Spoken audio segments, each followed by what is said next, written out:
All right. So, you've given us some really interesting stuff this time about how we see the world and how we understand ourselves, and maybe even like a little pick behind the curtain at some stuff that's not always so obvious.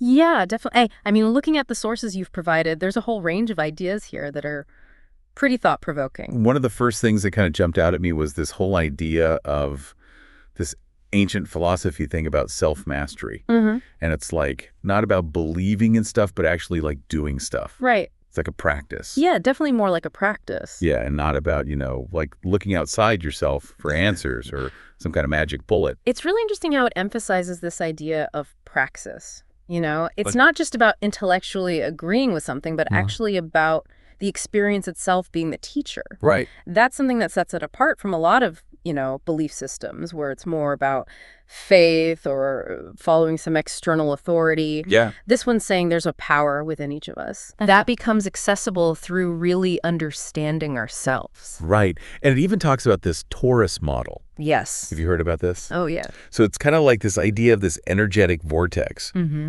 And some people believe it was set up to control the flow of life and stuff. Right. Yeah. And its philosophy is like, hey, you can step outside that system by understanding your own inner workings. Yeah. It even gets into like personal energy fields. Oh, wow. Almost like this electromagnetic bubble around you that determines how you interact with the world. That's interesting because, if you think about it in the bigger picture, this idea of a controlling torus model could be like a metaphor for all kinds of things like societal norms or belief systems that we're kind of trapped in. Yeah. Or even just the limitations of our everyday perception. So the focus on understanding your own energy field and how it interacts with everything around you kind of suggests that real change starts from within. Right. And there's this whole thing about duality. This idea that the world is like a mirror. Right. Everything has an opposite. One of the sources is like, whoa, hold on a second. This simple mirror world idea can actually lead to some illusions and even like an unhealthy focus on material things. And instead it talks about something more like unison. Yeah. This state of balance or harmony between the world we see and, the creative force behind it.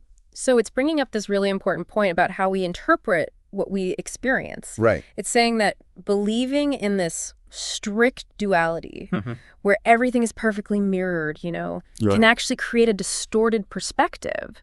This idea of unison or harmony points to a more integrated view of reality where we're not just reflections, but we're actually part of something larger. Right. And then that's where projection magic comes in. Okay. So it's like planting a suggestion in someone's mind. Right. But on like an energetic level. Interesting. Influencing how they perceive reality. So you're saying these dualists or system operators Yeah, supposedly. use this to manipulate what we see. Exactly. They talk about projecting ideas into this trapezoid thing. A trapezoid. Yeah, it's not totally clear what that is. Yeah.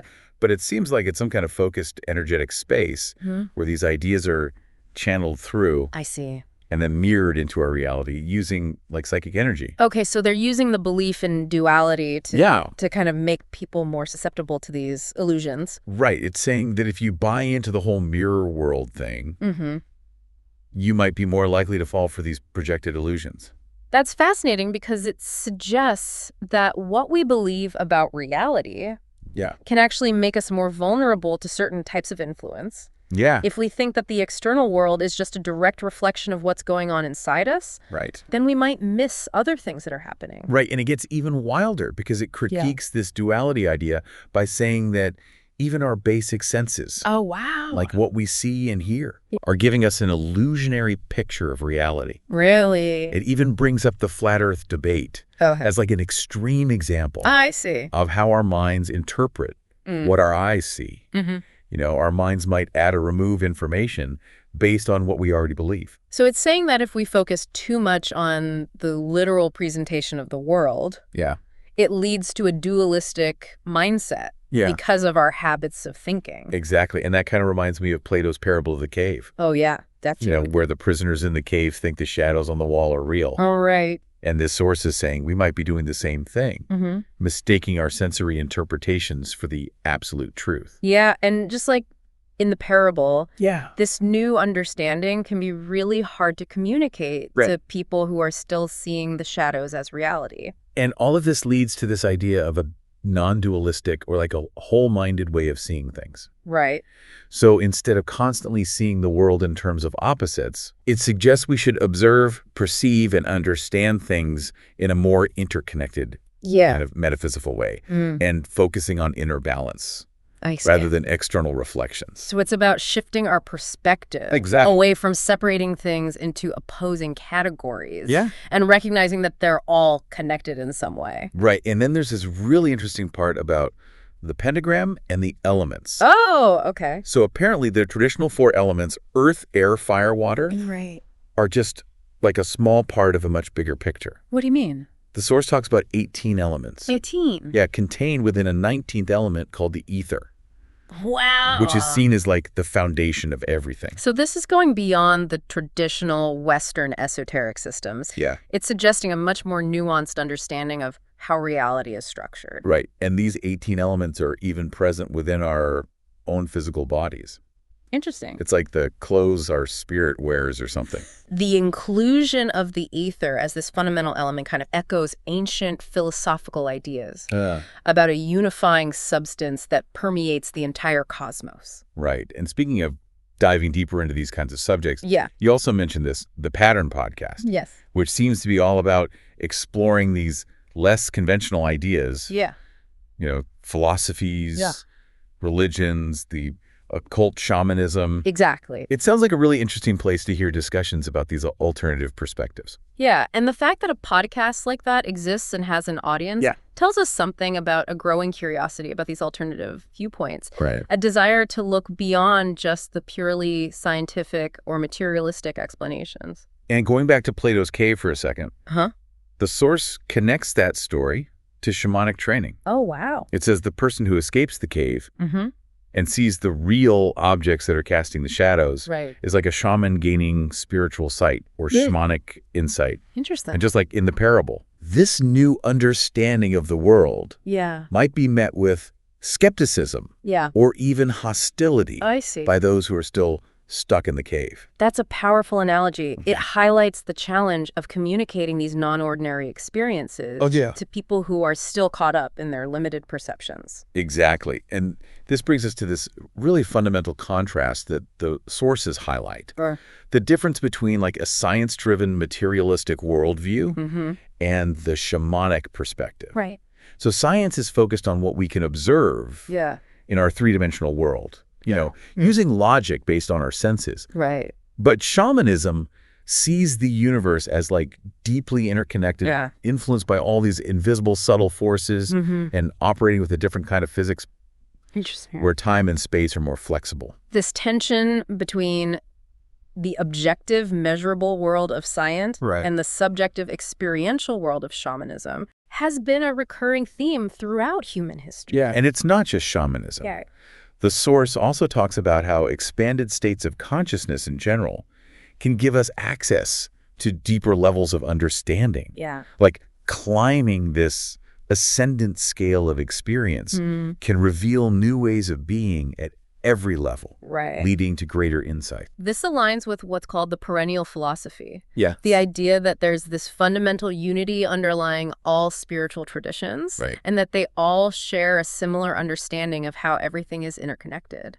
It's really interesting how the source points out this historical shift in Western thought, this move away from psychic experiences and the focus on our inner world. It seems like the Enlightenment and the rise of scientific materialism led to a dismissal of these more intuitive or like transpersonal ways of knowing. Understanding this historical context is really important for understanding why these alternative perspectives can seem so unfamiliar to people raised in a Western mindset. Yeah, the emphasis shifted towards objective observation and material explanations. And that, unfortunately, led to neglecting this objective. And inner dimensions of human experience. But now it seems like there's this growing modern interest in what the source calls primitive religions and expanded consciousness. It's like maybe there's a crisis in Western thought. Interesting. And people were trying to reconnect with these more holistic and interconnected ways of understanding reality.